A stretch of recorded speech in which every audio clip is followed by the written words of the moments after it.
Je vois que vous n'avez pas oublié le petit panier ce soir. Non, j'ai les médicaments pour les enfants dedans.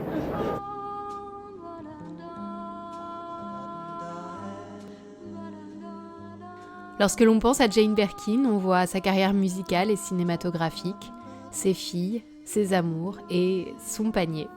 Avant le sac Hermès qui porte son nom, Jane Birkin a porté plus de 10 ans un ravissant grand panier rond et couvert qui l'a accompagné été comme hiver, à la ville comme sur les tapis rouges des avant-premières.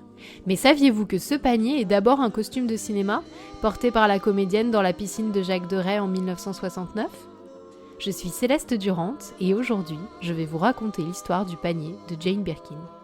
Pour habiller les stars de cinéma que sont Romy Schneider, Alain Delon, Jane Birkin et Maurice Ronet, Alain Deray a décidé de faire appel à un créateur de mode plutôt qu'à un couturier. Un phénomène à la mode dans les années 60. Coco Chanel a ainsi habillé Delphine Seyrig dans l'année dernière à Marianne Bad, en 1961, Yves Saint Laurent, Catherine Deneuve dans Belle de jour, en 1967. Alain Deray va quant à lui confier les costumes de la piscine à André Courrèges, couturier futuriste au sommet de sa gloire, connu pour ses robes trapèzes, ses lunettes fantasques et son travail du blanc. Il va créer pour ce film des maillots de bain intemporels et iconiques, et des tenues qui vont caractériser et différencier les personnages de Marianne, Romy Schneider, trentenaire épanouie, et Pénélope, Jane Birkin, femme enfant timide de 18 ans.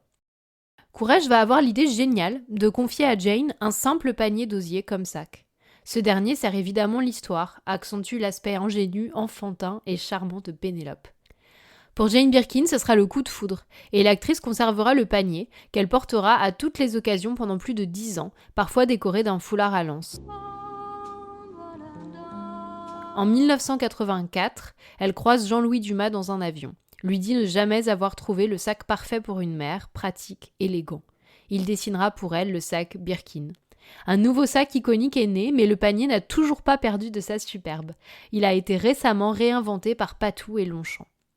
Si vous rêvez d'arborer le même panier à votre bras, rendez-vous en brocante cet été, sur Le Bon Coin ou sur Etsy, et n'oubliez pas de raconter son histoire.